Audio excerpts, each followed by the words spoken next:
Ready? Okay, good. Hello, everybody. Apologies for the delay.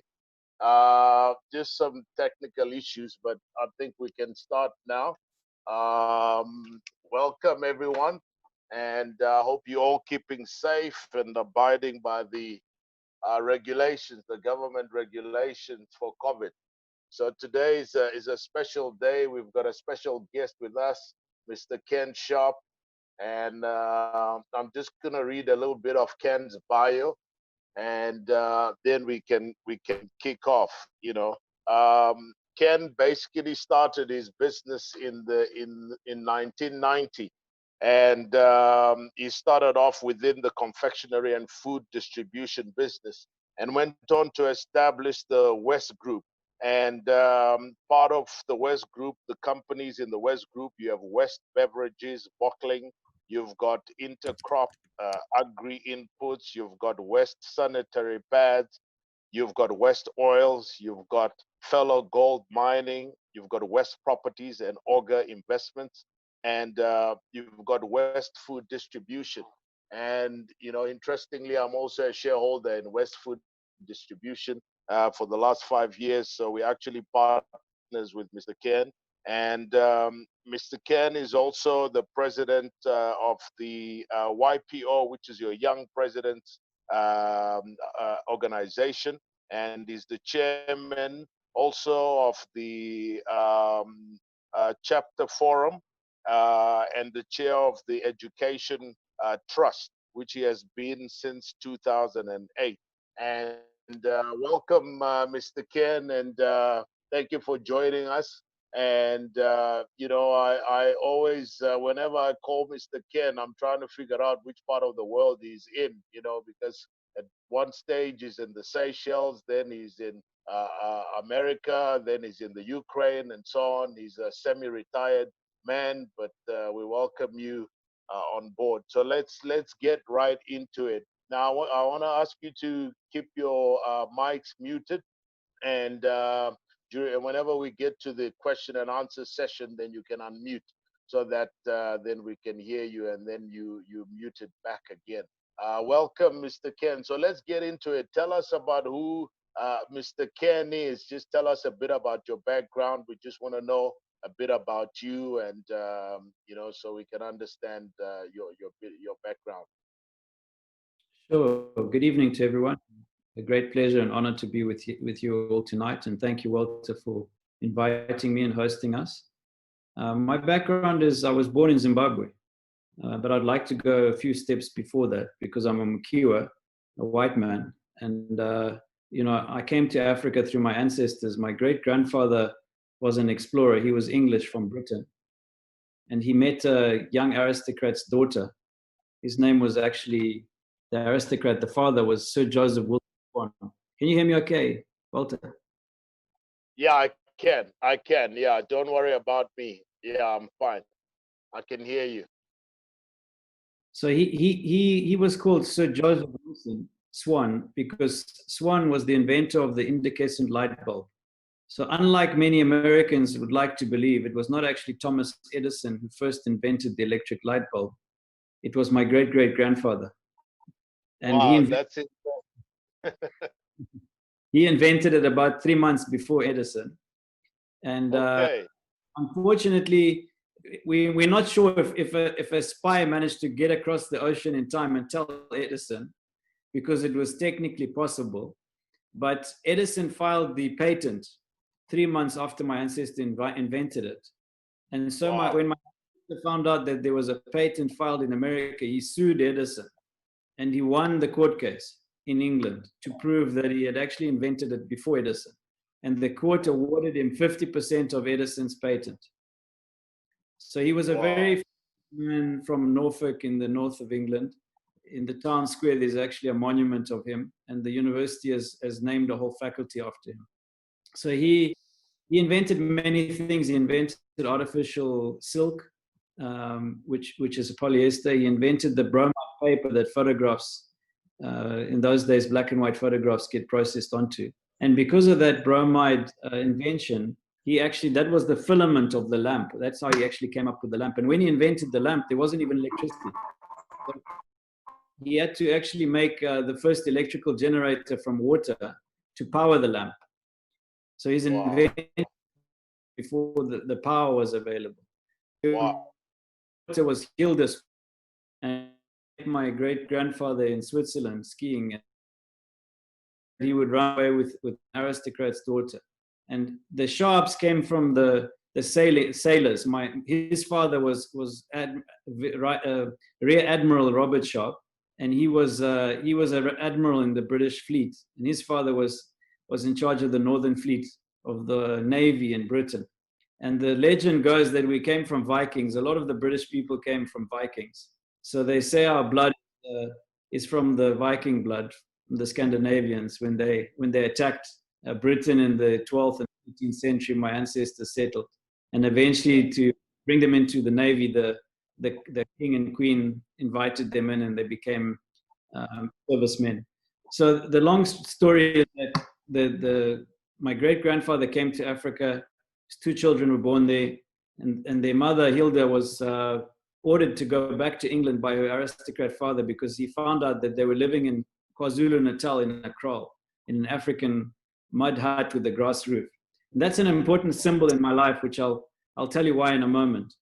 But when my middle name is Raiden, so I'm Kenneth Raiden, and my great uncle was Sir Kenneth Raiden, and he was actually the Queen's personal lawyer. He was a QC in England, and he came out to South Africa to see his sister in KwaZulu-Natal in these conditions, and he wrote back to his father, and his father said, "Put her on the ship and send her home immediately." So she left with the 2 young children. My grandfather was only a baby; he was 6 months old, and all his life he wanted to come back to Africa to meet his father, because his father separated with his wife and his children, and he never saw them again. And when my grandfather he studied all his life in England. He studied geology. He heard that his father was traveling up north from South Africa into, at the time, southern Rhodesia, northern Rhodesia, and then up into Nyasaland, Tanzania. He then heard that he had found a gold mine up there in Tanzania. And he'd written to his father to say, "I'm coming to help you. I'm studying geology." So my grandfather studied geology at Imperial College London, and he actually got a PhD in geology. He was known as Dr. Noel Sharpe. And when he came back to Africa, he immediately made plans to travel up north. But he went to see his father, and he saw his father before he died. And then my grandfather decided to settle in South Africa. He joined Rio Tinto as the chief geologist. My father was born in South Africa, and his brother, Malate, and his 2 sisters. And then he traveled. My grandfather traveled up into southern Rhodesia and met a guy called Tiny Rowland, who started Lonrho. And Tiny really liked my grandfather because he was an English gentleman. He was proper. And Tony was a bit of a rogue, you know. He was a bit of a wheeler dealer kind of guy. So he needed someone with some finesse. So he persuaded my grandfather to actually bring him onto the board of Lonrho. And the rest is history. Tiny took over Lonrho and established the biggest mining conglomerate in Africa. And a lot of the assets that they owned were found by my grandfather. Unfortunately, he died young. My grandfather died in his early 60s. He was doing some work for Tiny in France, looking at a mine, and had a heart attack. But of course, through the family kind of tradition, my father went into mining, into gold mining. And I was actually born in Missouri, near Glendale, near Christian Bank in Missouri, on a mine called Gloucester Mine. And I was living in a mud hut when we were born. My father hadn't built the main house yet, the brick mortar house. So we were actually living in one of the huts that the local villagers had made for the owner of this mine, you know. And my mother tells me when I came home from the hospital, I was born in Harare at St. Anne's, and when I came from the hospital, my first meal she cooked me was on a fire in the middle of the house. So I think that story will relate to a lot of my African brothers who were born into humble circumstances. You know, I sometimes say I might have white skin, but my heart is bleeding the same red blood that everyone else bleeds for Zimbabwe. And I'm a son of the soil of Africa. It's my land. It's my home. I love Zimbabwe, and I'm passionate about it and really want to make a difference in the economic sector of Zimbabwe. So I started business when I was about 17. I went to school initially in Zimbabwe. My father moved to Bulawayo when I was young, and he had another mine there. So we ended up moving quite a bit. and I spent my first 5 years at Kumalo Junior School in Bulawayo, and then we moved back to Harare just before I finished junior school at Highlands, and then went on to Peterhouse and left Peterhouse in Form 4 to go to England. I continued I was supposed to continue my A levels, and I was supposed to become a fighter pilot, a Royal Fighter pilot. But at 17, I was living at that time with the same grandfather I mentioned who came to Africa. His sister, from the great grandfather, and Hilda Swan, the daughter of Sir Joseph, they were living in England to the house that their father had bought them in Devon. And my great aunt invited me to come there and live with her. She was 92. So I was living with her and going to school and fully expecting to become a fighter pilot for the Royal Air Force. And then she died suddenly. And I went back to Zimbabwe to bereave her death and to meet my father and relatives. And I never went back to England. I found my purpose in Zimbabwe at 17. I went into business. I became an entrepreneur. This was in 1990, at the end of 1990, when ESAP had just been established in Zimbabwe, Economic Structural Adjustment Program. Robert Mugabe had decided that socialism and Marxism was not working so well in the economy. So he started to open up the economy from a centralized economy to liberalize it and relax laws and the trade regulations. And basically from 1990 up until the late 90s, the Zimbabwean economy was opened up. So there was a lot of opportunities. The first thing I found out was OGIL, was Open General Import License. In those days, all imports were restricted. You couldn't bring goods into Zimbabwe. You could probably remember the sanction days, even during Rhodesia when there was no butter, we had to make margarine. And there was generally no foreign goods, no foreign branded goods. They were all Zimbabwean brands. Very famous, strong brands like Mazoe Orange is a typical one. Olivine Oil is another. So these brands became loved by Zimbabweans. But of course, as people, open up and start seeing the world, they want to try new things. So I decided I would start importing FMCG, and I got a license from a friend of mine for this OGL and brought in some groceries. And Jimmy Pavlo was my first customer. He's the owner of Lucullus in Harare, which is in Fife Avenue. It's quite a big spa, So back in those days, Jimmy was young, and I was even younger. I was only 17, and I brought in these goods for him. And he would sell them through his store at a huge profit. I think I made 10% on these goods. And I remember I was so angry because he made not less than 100%. So he was making all the money, and I was putting in all the sweat and blood. But as it turns out, I've done all right in my life. So I got onto some confectionery agencies and principals who were represented. I had official representation of them in Zimbabwe and exclusive relationships for the region to distribute their brands. And some of them, like Mars, Chupa Tubes, and Wrigley Chewing Gum, I managed to sell into Eastern Europe. My wife is from Ukraine, by the way. So a whole nother story is one of the main reasons why I ended up dealing in the Soviet Union and Russia in business, and more in Ukraine than in the Russian side now, if we look at the different countries, is because my wife was in Ukraine. She was born in the Donetsk region, in the Ukrainian part of Donetsk. And she came to Zimbabwe on a holiday when I'd come back to bereave my great aunt's death, and I'd met her at a function, at an embassy function. I'd just seen her, like in the room. And I knew at that time I was with a friend of mine. I said to him, "Look, Mark, that girl, I'm going to marry her." And he said, "No, she's way out of your league.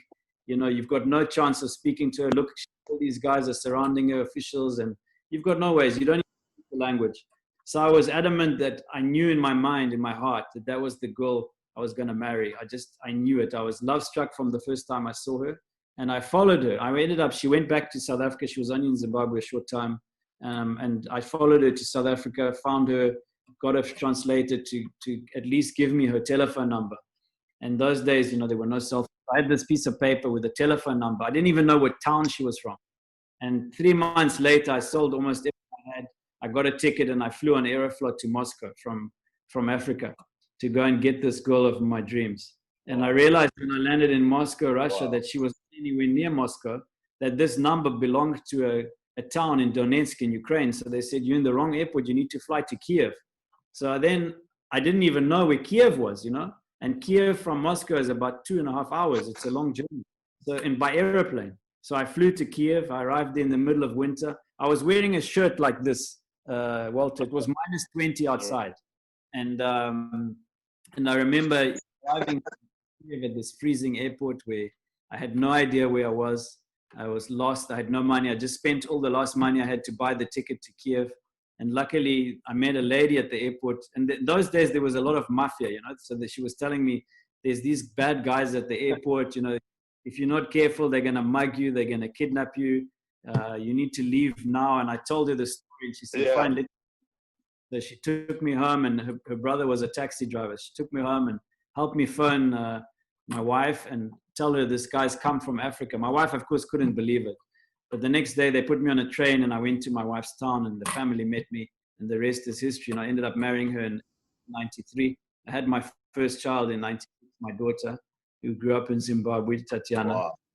We decided to settle in Zimbabwe. Wow. By then I had business in Ukraine. We were trading FMCG. We were trading products into Ukraine and making good money. But I decided that I wanted to settle in Zimbabwe and live there permanently. So we invested into Zimbabwe with some of my partners in bottling, AfriBev and West Beverages. AfriBev was a business that we bottled soft drinks and mineral water in several African countries under franchise, including South Africa. We built about 6 factories in just over a year and a half. In Zimbabwe, I had West Beverages. African Twist was the brand in Zimbabwe. We were the first to come in with PET bottles, the plastic, you know, and we started competing with Coca-Cola. Within 3 years, we'd got about 4% market share from Coca-Cola, and we were manufacturing more than a million bottles a month in Zimbabwe of soft drinks. And that business went really well, and we continued to grow the Zimbabwean business. But my real wealth came from outside of Zimbabwe. And then in the 2000s, we started expanding and buying up other companies and growing the group. Until in 2000, can you hear me still, Walter? Am I coming through? Sorry, I don't know if there was connection. Is the signal?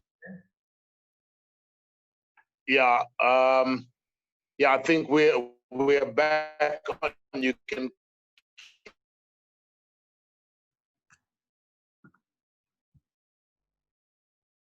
Ken, are you there?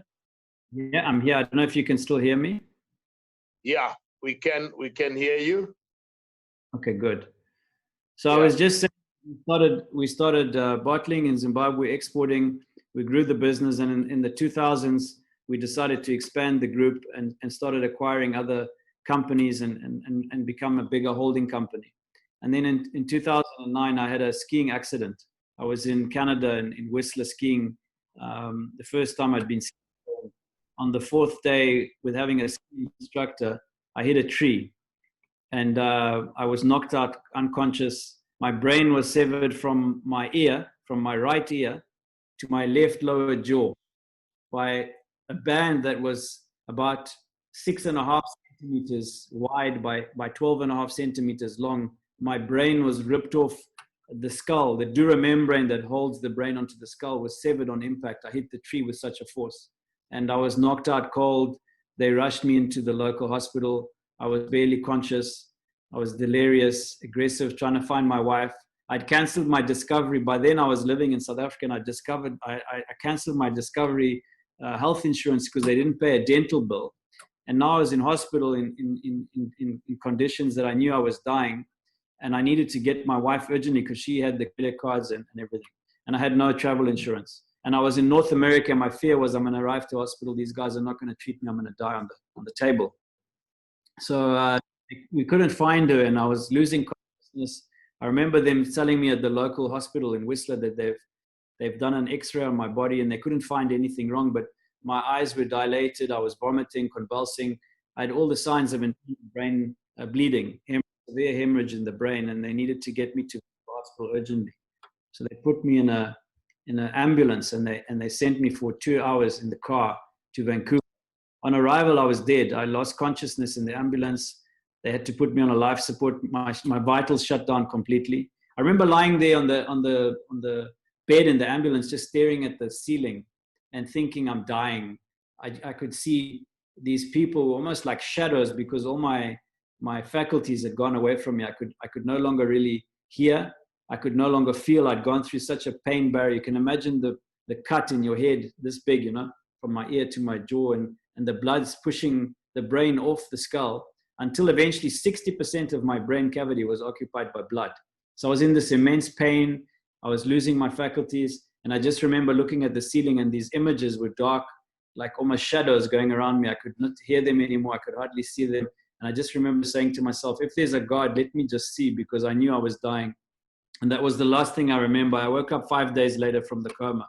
I went into a coma. They did a craniotomy on my head, which is to operate and lift off about this much skull from my head. And they took out the blood surgically, put back the skull, put metal clips, titanium clips that holds the skull together. They said that I would have no hair, but as you can see, if I undo my hair, I've got like an afro this size. And they said I would probably not survive the operation. It took 7 hours of surgery, of brain surgery. They gave me a 2% chance of survival and said that if I woke up, I'd be a vegetable with no memories and unable to function normally again. But as a miracle of God, I sit here before you now as his witness and bear testimony that there is a God. He is our Father and he loves us. And he restored my life to me. He gave me back my life for a second chance, second time. I don't know what I deserved it the first time and not even the second time. But he definitely loves us and he loves me and he gave me back our life. And through that incident, I found Jesus Christ, who's my Savior. I got baptized 10 years ago into the church I belong to. My life changed a lot. So that's on a personal front of a little bit about my life story. A lot of things have changed in the last 10 years for me. I've focused my whole business to simplify things into real estate. I still have some investments around the world in different things. I'm a little bit involved in the energy sector and technology sector as well in the US and Europe and Ukraine. I've got a business. We have a base in London, UK, and Ukraine where we travel to. I'm a global citizen. I travel to a lot of countries. 4 years ago with my wife, we decided to travel around the world, and we've been to date to over 80 countries in those 4 years and more than 200 cities. And as I was caught out in this lockdown, which brings us to the call tonight, we were actually traveling. I was going to see the president of Ukraine, and we were traveling in January. And then we had to be diverted to UK for a transaction there and spent a couple of weeks there, longer than we thought, which took us into February. And then I ended up being in Europe with some friends skiing in Austria, almost on the border of Italy, and COVID hit there. And then we had to leave and go to the UK, and then from the UK come to where I am now in Seychelles on this island. So we're very fortunate to be in lockdown for the last 3 months on this island, which is isolated. There are very few people here. The planes and airport closed down 3 months ago, so there's no one coming in, no one going out. And COVID itself almost doesn't exist yet. There were about 10 cases in total that have long ago been forgotten about. But of course, the real world is out there, and the digitalization and connectedness of the world, the fact that we're actually sitting here talking to each other and sharing some experiences is a phenomenon in today's world that we can do this. And it's changed a lot. I think the reset has happened, and with it's been precipitated by the COVID-19 pandemic, but it's been coming for a long time. And I think for various reasons tonight, hopefully we can explore some of those things. So I hope I've given you enough and not too much, Walter, but that's my story in a few minutes.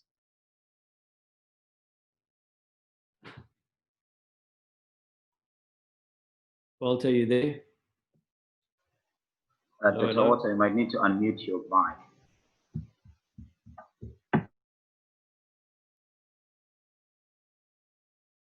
Maybe we've lost Walter.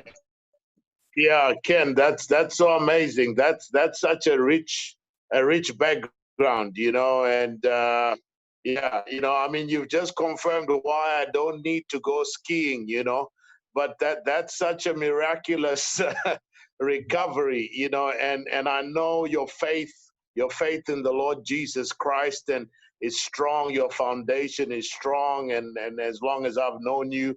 And and that's testament to how he got you out of that life-threatening situation, and also your rich background, your history, and your ancestors, and that's so amazing and interesting roots, and your love for Zimbabwe is undoubted, and I know the love you have for the country, the investments that you've made and you continue to make. And your patriotism is just amazing. So we just celebrate you. We celebrate your life, And so thank you for that background. I think what it does is it helps our entrepreneurs know that you didn't just fall from the sky being a rich man and having all this money. You were born in a hut, and there was a fire then. You actually came from a humble background, although it's also a very rich background at the same time. But I think that helps everybody know that you can make it and you can achieve success. It doesn't matter where you come from and what life has dealt you with in terms of your background. So that's just amazing. Thank you for that background. Now, Ken, the world is going through turmoil right now, and people don't know, what's going to happen next. A lot of people have given up. People have lost money. People are panicking. Companies are shutting down, bankruptcy all over the place. I wish I was in Seychelles with you, unfortunately, but I'm in SA. But, as in SA, we've got companies here that have gone through a very tough time. Now, I just want you to give us, firstly, your understanding and your background in terms of the demand and supply right now globally, and what's going to happen with that in terms of your views, and then focus in on the property sector as well, because you are an expert on the property sector. So I just want you to give us your global sort of understanding of where we are now and where we're going, and some of the stats that in terms of what people should be looking at right now. Thanks, Walter. I'll start off the discussion with the property and qualify why, and then I'll come to the point of Harvard University, where I ended up studying last year. I was invited to come and study at Harvard, which is another remarkable story. In fact, as I mentioned to you, I dropped out of school before finishing A-levels. So the fact that I ended up at university is almost an impossibility. But as it is, I was invited to come study at Harvard to do what's called an OPM a degree. It's almost like an MBA. It's the Owner President Management Program at Harvard.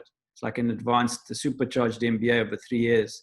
And I was there last year, and some of my colleagues are from about 46 countries. There's about 170 of us in that cohort. And we did an interesting discussion on COVID. So I'll come back to that and share a little bit about that with you, and some interesting statistics from around the world that have come out of COVID. But I'll start off by just sharing a little bit about my property business in Zimbabwe, and if I can share the screen. I think you can see that all now on your screens, hopefully. Yeah, I can. Yeah, I think we can all see it. Yeah. We started this real estate business in Zimbabwe just over 10 years ago. We acquired some companies that were in properties, and we went on to build quite a lot of developments. This is one of the developments that we recently completed, 40 units, clusters in Mount Pleasant and Harare. So if we went into the business model, we accumulated a lot of land to start with. Our first 5 years of business from 2000 up to 2010 to 2015 was land accumulation. And we then started coming out of the ground. It took a long time to get permits, a lot of challenges in court with government and various ministries, not the least of which was the Environmental Management Authority. We had challenges in land use and in getting permission and permits, and we had to end up challenging them in the Supreme Court. I think I've been into the Supreme Court about 4 or 5 times with government. Fortunately, I won all of those cases. And by 2015, we had all the permits in place and started building and developing. The first project was in Budzi Market, which is now fully tenanted and houses about 300 retail shops, small kind of SME retailers in a township, what they call in South Africa township. We call them high density suburbs, just in the southern perimeter of Harare, coming into Harare. We built a 7,500 square meter, which we've now expanded to almost 20,000 square meters under roof, on a piece of land that we partnered with the city of Harare in a private-public partnership. And now we moved on to infrastructural developments in some residential estates from 2016 right up until 2020, where we've now completed about 4 residential estates. And we see ourselves as becoming Zimbabwe's premier real estate developer of tomorrow's market. And what I mean by that, for example, the Mall of Zimbabwe, which is a hugely publicized project Our partners is the McCormick family, who's listed their property business in South Africa recently for about 4 billion rand. They are developers of note for shopping malls. They've had more than 70 shopping malls built and completed to date.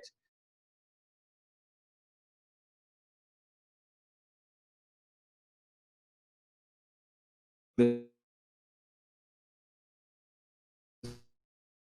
3,000 apartments, flats that we'll be building in the next, I would say, probably several decades, more than my lifetime. And we're quite excited and proud to be one of the biggest private developers in Zimbabwe. And despite the negative environment and the difficult political situation, we've managed to navigate the economic horizon in a very creative way. And coming into this year, you know, at Harvard, I realized that we needed to become a futuristic developer. And our vision now is, as you can see, is to be a leading customer-centric developer of exceptional properties in Zimbabwe. You know, that vision is very clear in terms of how we're going to get there. Our mission is to delight our customers with the latest sustainable innovation of modern designs in residential and commercial offerings. And this whole concept about our core values, you know, being trusted and reputable, about redefining the market trends, taking into account the customer needs. We're really dealing with the customer now on a one-to-one basis. We want to understand our customers. We've recently increased our social media presence. We've got almost 9,000 followers just on Facebook for our developments. And we know the future is in investing into the culture and developing this clear communication and accountability in our workplace. And we will lead the premium real estate industry in Zimbabwe and provide the best value to our customers. We also have a strong sense of purpose. You know, we believe in leaving a legacy behind that benefits society. We want to give back 10% of our profits to the vulnerable and less fortunate children of Zimbabwe. And this whole thing is, and these are some of the projects. So, you know, fully let is in Mbudzi People's Market. The images are a bit small, but you get an idea. There's a vendor there. There's some small stores, you know, even 20 square meters. Some of them are as small as 3 square meters. And then Gun Hill Rise is a residential estate. We fully sold out of, serviced 37 residential stands and sold out that. Mainway Meadows was quite a big development. We acquired early on in our early startup stage where there was 2,000 stands that we sold out of middle income. And then we started Pokugara, which is Pokugara Homes, our bigger homes. You know, that one on the top is a 6-bedroom, 500 square meter home. The double story is a 4-bedroom, 380 square meter home on about 2,000 square meter piece of land. And then the townhouses are smaller, 3-bedroom, sort of 200 square meter houses. And then the Millennium Heights, which is on the same land bank. This is all in the Mall of Zimbabwe area. We've got, we're building 600 flats in that area. They're called Millennium Heights. And then the Mall of Zimbabwe, of course, the flagship is what will come and surround that area. And this is like a mini hub, a small suburb of work, live, play concept. You know, we've got this concept where you can work in the same place in Millennium Park where you'll have your offices. You know, we've got office space of about 200,000 square meters that are being built. You can then go and after work, you can go and play in the shops, you know, and shop. You can go and play in the park with your kids and relax. And then you can go home and live in your house in the same suburb. So we're creating that precinct in Harare as a problem. And then basically, yeah, that puts the company in a nutshell. But this whole thing came about, and I would say this leads me into the next part of the discussion, which is COVID-19. And it's just like, you know, the whole COVID-19 has done several things. The first thing that it's done that's positive, let me start off with the positive, was to accelerate and capitalize on the digital economy. You know, one thing I learned while I was at Harvard was that if there's anything I know, there's nothing that I know. And until I went there, I didn't know that, you know. And the reason why was because we all in Africa are really shut off from the real data economy that's out there. The world today, in the Western world, in the developed world, and even in some developing markets, the data economy is the future of the world, the global economy. You can look at companies like Amazon, Apple, Alphabet, Google. You know, these are trillion-dollar companies in the making. We know Apple's almost at $1 trillion. We know Amazon is almost at $1 trillion. Alphabet is almost at $1 trillion. Just those 3 companies alone is almost $3 trillion of capitalization. All right, and they are only going to grow. We know Tesla. The whole model of Tesla is to put vehicles on the road that are electric, but more importantly, it's to put vehicles on the road that are collecting data every day. the future of Tesla's business is not so much selling cars, but owning the data that those cars have. Because a car is only as safe as the data that it captures. And they're way ahead of their competition because they've had these cars on the road for so many more years than the competition. So for the competition to catch up, unless Tesla shares that data, it's going to take a while. And that data, is what's really valuable. The future of the world is about data, big data. And those APIs that feed the data, the channels that have access to the data, you look at Facebook, you look at the social media that's out there, the advertising that's done. These are multi-billion dollar companies that have been created off the back of big data. And the whole world is continuing to digitalize itself. Africa is very far behind. And we decided for our business in Zimbabwe, we wanted to be at the forefront of this digitalization. So we've invested money into our platform, into our website, into our advertising, our marketing, the products that we're doing. And we want to be known at the forefront of this digitalization. And I would say COVID-19 has brought home now the effect of the digitalization on a global level. And the fact that we can work remotely, we can work from home, and people actually prefer to work from home, and it's here to stay. I think there will be a gradual coming back to what we called the norm before, but I think people can't ignore the new norm, the great reset, they call it. Well, the economies have been reset, and some businesses have failed and others will continue to fail. Sectors that have really, been affected is things like tourism and hotels. So let me stop there for a moment and let me hand back to you, Walter. Yeah, no, that's fantastic, Ken. I mean, that's amazing. I mean, the future is data. I think that's a whole mouthful, and I think one needs to really digest that. And I think when one begins to understand that, one begins to realize how important it is to position your business or whatever it is that you're doing, whether small or big, to align with what the future looks like. And I think we've spoken about this in some of the sessions before. And I was basically saying that the world will never be the same again. COVID has just accelerated a lot of the things that were already going to happen from a digital point of view. And in terms of online businesses and marketing and so on, it's just accelerated a lot of stuff. And so for the entrepreneurs that are listening, I think the message here is that the future is data. And if you want to get on the cutting edge and you want to be relevant, you've got to position yourself somehow within that space. Whether your business is brick and mortar, you still got to think data. And I think that's what we see from Ken. I mean, he's got a whole property portfolio, but the focus is still data, and that's the future, and how to be able to source clients and interact with clients, get feedback, position your business for the next deal. It's all going to be based on online and data and access to information. So that's very powerful. Ken, I just want to ask you, I've got a list of questions here, and and I think you've already said a whole lot, but for other people who are in the property sector and are listening, what would you say they need to do in terms of their property portfolio right now? Should they be looking at holding on to it? Should they be looking at offloading some of it? And, what's the strategy right now? And I know that, worldwide, the prices are going down on property. Should people be buying? Should people be selling? What's your take on that? And as well as how COVID is affecting that particular sector, the property sector? Thank you, Walter. I'll start off by just coming back before we move on from the COVID phenomenon.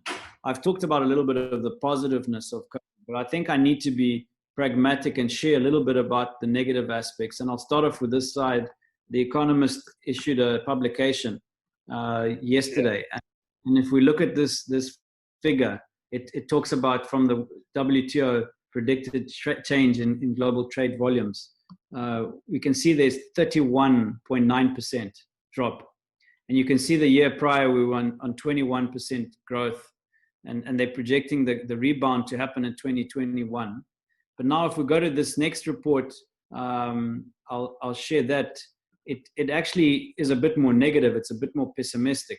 This is Fortune surveyed the top 500 CEOs in the world. And the statistics are showing on this first graph here that we can see people are not really expecting to return to normal activity until Q1 of 2022.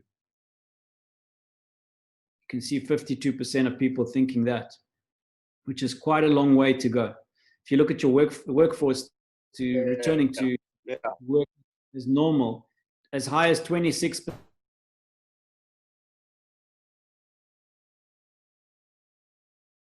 of the people said they'll never, let's say to September, we're talking of 9.5 plus 17.9, it's around 27% of people only returning to work as normal by September. That's in several months' time. And as many as 20% only coming back to work in January next year. So there's these statistics that are showing us that the numbers are not good out there, that there's been a huge negative impact of COVID, of this lockdown. And the consequences, the social consequences are actually higher in my view. The health risk was one risk, but I think the economic risk is much higher than the health risk. And if you look at the leadership of our countries, the governments, I believe it's not been adequate. The lockdown has caused a massive economic collapse. There's $3 trillion that have been printed into the global economy. What effect is that going to have on inflation? What effect is that going to have on long-term debt? Our great-grandchildren are going to be paying off the debt. In Africa, we are sheltered by some of these things. And I'll come back to the next slide, which I did with my Harvard group. And that's slightly more positive. If you look at the first group, these are hired guns, mainly CEOs of hired companies. If you look at this group, these are business owners and presidents, right? So most of the people, 53% of them, have said that they don't know enough about COVID to even make an informed decision now about ending lockdown. And yet 34% of them are saying it's time to go back to work and make money. We're tired of being sitting at home and in lockdown. We need to get the economy to start working again. So that's an overwhelming majority. If you add that 53 and 34, we're talking of close to 90% of the people. So if they could go back to work tomorrow, they would. Again, in terms of a cure, is there a cure out there, a vaccine, or is it herd immunity that we have to develop? 53% of the people said we have to develop herd immunity. That's a frightening number. That means that why should we be in lockdown? If we're going to all get herd immunity, let's get out there and face the reality that we have to have herd immunity, because there's no cure, there's no vaccine. In the meantime, the economy has plummeted. The health risk is going to be there. 53% said for at least 6 to 12 months, and 32% said longer than 12 months. So this is a long-term problem we're dealing with. What is the solution? How do we cope in the next 6 to 12 months? Very few people said stay in lockdown. Only 6% of the people said stay in lockdown.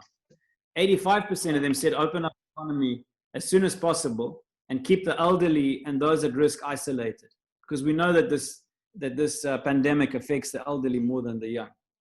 When do we see the economy starting to recover? Quite a lot of people said Q2 2021, we'll start seeing a recovery of the economy. Even 15% said last quarter of this year we'd start seeing a recovery. So definitely between Q2 and Q4 next year would be my personal feeling, is somewhere there we'll start seeing a recovery. And that's going to lead me on to the next point about property. What is our best form of defense against COVID? Well, of course, we've heard about the social distancing and masks. That's highly effective. Washing your hands with soap and sanitizer. But unfortunately, doing temperature tests and temperature and blood tests doesn't help, because if you're positive, you've already got it. It doesn't really help you to be defended at all. And lockdown is a false form of defense, because as soon as you come out of lockdown, you've got no more defense. So if you take precautions and you go back to work, I think this is the solution. How do we stay positive and healthy? Most people think eating the right food and sleeping well and exercise is important, and staying focused on your immediate goals, what you can control, not what you can't. And of course, I'm a man of faith, so that last one, trying to see the glass half full rather than half empty. So that just gives you a little bit of a feel of the leaders out there, of what they're thinking in their minds. And coming back to my point about the property, the real estate sector, in Zimbabwe at the moment where I'm based, the property is significantly undervalued. If you look at land values in Zimbabwe, you buy, I'm talking about square meter prices from about $10 to up to as much as $50 a square meter for land, depending where it is and how close it is to the best locations. But in South Africa, you'll be paying a multiple of at least 2 times more than that, sometimes even as high as 10 times. If you go into Harare, for example, today, and you buy the best piece of land, an acre of land will cost no more than $200,000. If you went to Nairobi, Kenya, and you bought the same kind of land in the same prominent area, you wouldn't pay less than $2 million US. So we are undervalued by a multiple of several times on land. And I believe the investment in land is a very secure one. I also believe property in South Africa and Zimbabwe and other African countries, you've got to be cautious about which property you're buying. There's definitely a downturn in retail, as we've seen, and retail is going to take a hit in the short term. I think industrial and warehouse land is a more secure investment. And I personally am quite positive about residential. Just the fact that people are going to be working from home more and staying at home more, the home becomes a more important place. People need an office at home. They need an extra room at home. They want to spend more time at home because they realize they like being at home. So I'm more in the residential space at the moment. And that's where we're investing our money, putting our money where our mouth is in terms of the residential. And that's what we'll be focused on in the initial term. If you were to ask me, is it a buyer's or seller's market? I think at the moment it's definitely a buyer's market. There are significant discounts. We ourselves have discounted product. Those homes I was showing you in Mount Pleasant were selling at $500,000 before COVID. We reduced the price to $350,000. That's like a 2.5 million rand discount. And we've sold them out now. But to replace those homes would cost us in excess of $450,000. So we sold them at below cost. And I think that you'll see across the market with new homes and old homes. You'll find that your replacement cost is probably double what they're selling at the moment. So it's definitely a buyer's market. It's definitely the time to buy. And I would encourage people to look at options, at creative ways of buying land and developing it. And that's where you'll find your biggest gain on capital. Right. Okay. No, thanks, Ken, for that. I want to open it up to some of our entrepreneurs to ask some questions. So I'm going to let Darlington just coordinate the asking of questions. So if you have a question, just raise your hand, and then we're going to unmute your mic, and then you can go ahead and ask your question. So, we're running out of time, so we need to go about it quickly. You have just 1 minute to ask your question, and then, allow Ken to respond, and we move to the next person. All right. Okay, Tsepo, you have a question. Go ahead. Hello, doctor. Hi, Tsepo, how are you? Good, and how are you? I'm very well, thank you. Awesome. How are you, Ken?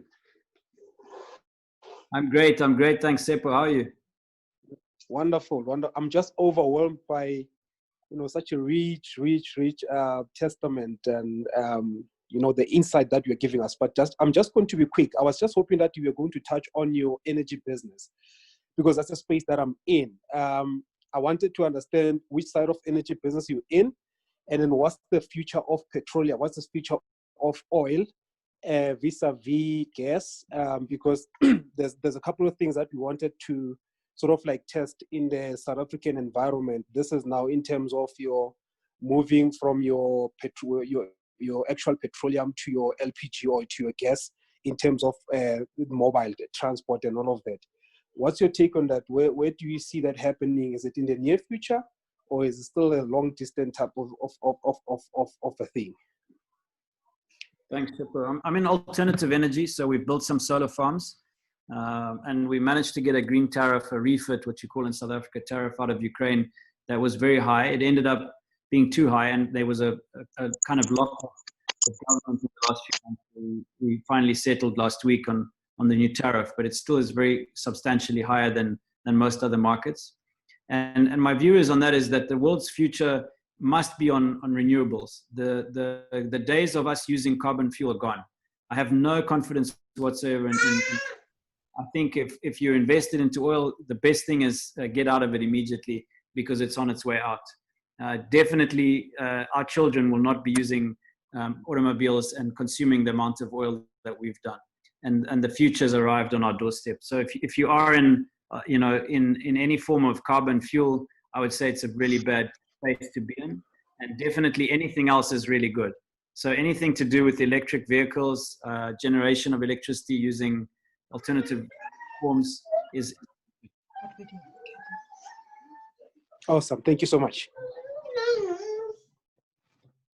All right, thanks, Tepo. You can just mute your mic as well. Thank you so much.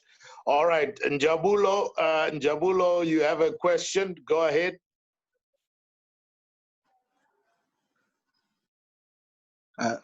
Good evening, gentlemen. Good evening, Njabulo. Mr. Ken, I just wanted to quickly ask you, what are the strategies that you have used for your businesses to leverage your purchase power? So what are the strategies have you used to create more income for your business using your purchase expenses? So without giving all my trade secrets away, which I'm sure you wouldn't want me to do, in Njabulo, I will share with you two examples. So the first one is Facebook. So we had customer acquisition costs in the world today can be anything from, as low as $1 to as high as $100 on customer acquisition in the digital data space world. And for us, we had to go through an exercise on Facebook of releasing a batch of residential stands in this new land bank that we've got. We're developing about 3,000 units, and we needed to establish what our customer profile was. So we did a very simple Facebook campaign, and I advertised on Facebook. I think we ended up spending about $280 US, and we managed to get back almost 200,000 response. So my customer acquisition there was like 1 cent. It's just unheard of. It's unbelievable. And it was not so much the fact that we used Facebook. It was how we used it. We were clever in getting the hook. You've got to get people hooked into it, and you've got to have something that gets them to follow through from the message. So just saying something there is not necessarily going to get you the response that you want. Try to think outside of the box and ask yourself, how do I get the customer to give me this information that I need? And what is it that I need to give them? And that's the secret there. The other thing is thinking again outside the box. We've realized in our market, and I guess South Africa is very similar, debt is a killer. And if you look at, if you look at property in two ways, you either have capital appreciation or you have income on a yield basis. So if you look at both of those investment portfolios, they're very different reasons why you would invest. Because if you're investing for capital growth, you're typically looking at a long term and a bigger upside. But if you're looking at yield, you could be looking at a shorter term, and it's all about the percentage, right? But when there's debt involved, it really hurts the yield. So I've looked at very innovative ways of restructuring our offering so that we don't indebt our buyer.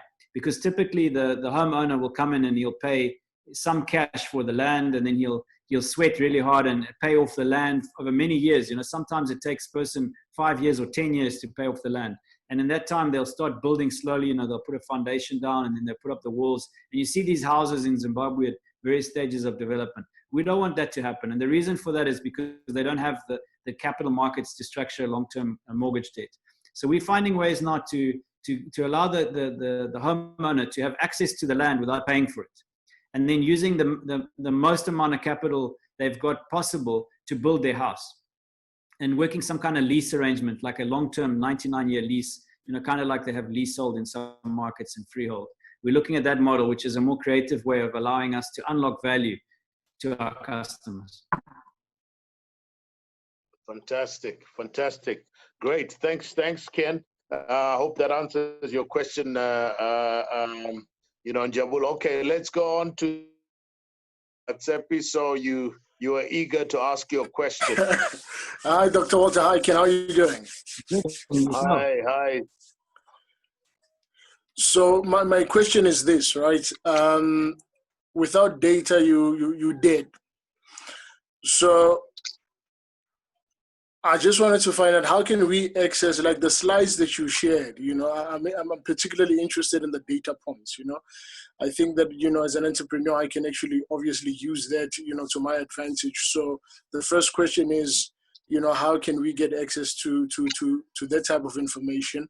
The second question for me is that where do you see the future of Zimbabwe, and what role can you play within Zimbabwe in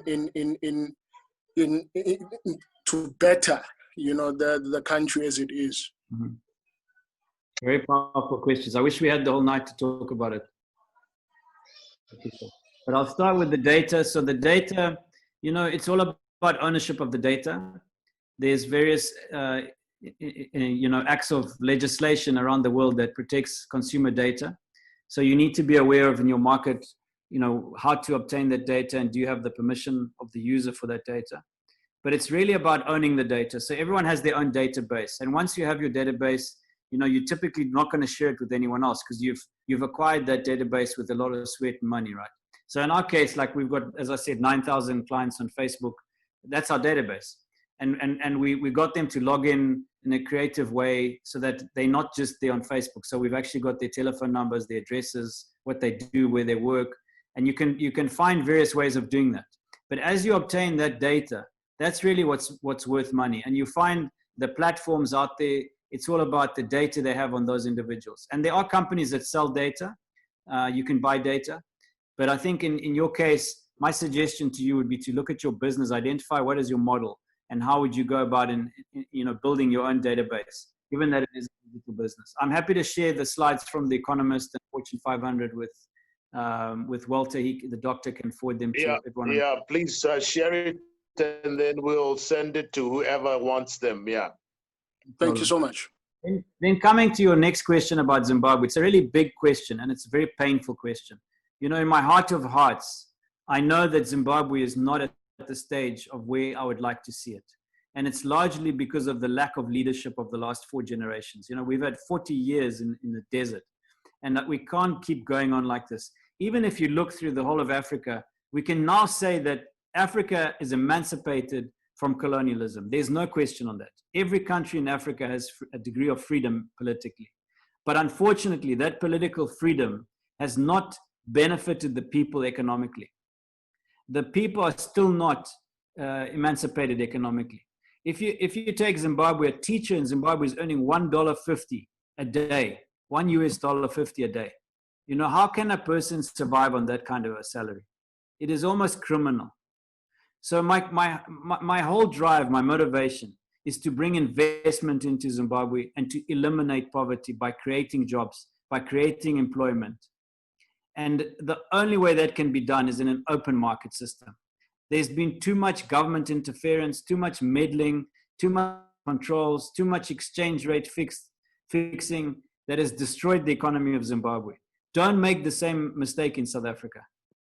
The politicians have a role to play, but the citizens must take control, and it needs to be coming from the business. Everything comes down to business. Without the economy, there is no way that the politicians can stay in office. Without the economy, there is no way we can feed our families. We have to be focused on the economy.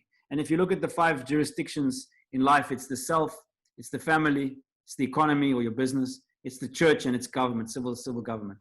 Which sphere are you having influence over? If I ask myself, my sphere is, of course, over myself and my family, but also over my business. And those first 3 spheres, I'm directly in control, and I'm the head. And I have the buck stops with me. I have responsibility in making sure that I make a positive change, a positive impact in the lives of those that surround me. I adopted a black son when he was 15. He's now 27. He's a lawyer in Harare. His name's Denzel. And I've changed his life. But whatever I've done in his life has benefited me tenfold. And if you can just change one person's life out there, what difference does that make to the world? And then in the last 2 spheres, the church, I am involved in the church and civil government. I believe we all have a responsibility. We can't just leave it to the politicians. It's time to take back that control as citizens and demand from the governments what they should be giving us. In South Africa, you've just had a major constitutional victory for the first time in history for independent candidates to step forward and stand in office. All right, your Electoral Act has been overruled by the Supreme Court. You guys have rule of law there. This is going to be a game changer. People that could not vote for their constituent leader before can now do it. You can identify the person in your constituency and say, that's the leader I want in office, and you can vote him into office and you can hold him accountable. It's no longer going to be a party list where in ANC they say this guy is gonna represent us. That's gone. Those days are gone. So the world is changing and God is moving in high places. I just want to give you the hope and the confidence to do what's required of yourself. Right. No, thanks, Ken. That's fantastic. And I think the message is that the role of business needs to be elevated. And I think that's the key, because if business is doing well, everything else, because then the taxes are being paid, whether it's your pay as you earn or your value added tax, whatever it is, it invariably also affects the income that the government gets. And it just becomes, you create more jobs, you're able to build more structures, and so business has been undermined and really has been overlooked. Business at every level, entry level, medium, and at the top, in terms of everything else, legislation needs to point towards supporting business. And I think that's how we can grow effective economies and so on. So that's two more questions, and then we're going to wrap up, okay? So Andile, you ask that, Iris, and then we're going to wrap up. Andile, are you there? Yes, I'm here. Okay, go ahead. Evening, Dr. Mandaza, and evening, Ken Sharpe. Hi, good evening. Awesome.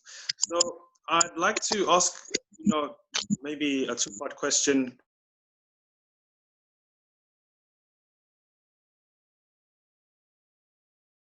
The entrepreneurial part, how would one strategize to make an approach to be able to break through in the real estate sector? What would be your advice to, be able to invest as someone who's still really young? Because there is obviously a lot of information that's going on social media, but not all of it is accurate. So how do you filter out the noise where you're able to, access to the right kind of information, which can help you not waste your time trying to figure out which one is right and which one is incorrect, and invest more wisely in real estate? Yeah, that would be my first question. Maybe my only question. I'll just get you to take it from there. There's some background.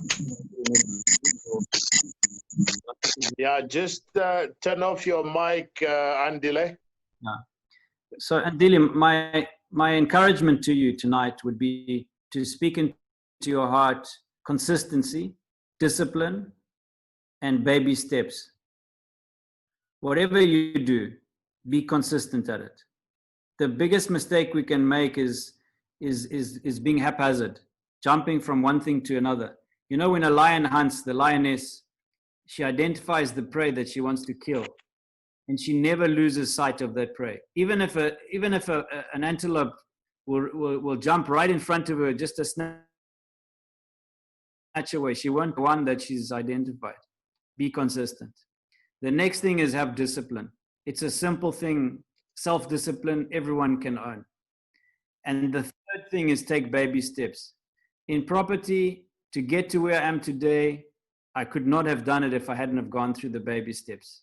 There's nothing in my business that I don't know. There's nothing in my business that someone can tell me that I haven't seen. You've got to go through it yourself. You've got to start small.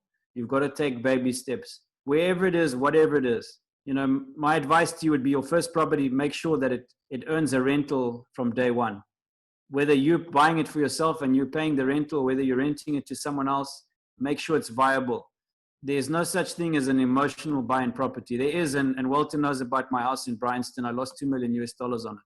Never buy emotionally. It's the biggest mistake you can make. Only buy real estate in the right location at the right price that gives you the right rental. Right. One more question. Fantastic. The last question from Iris. Hello, hi Ken, how are you doing? Hi everybody. Hi. Hi, so Ken, you're in the real estate market.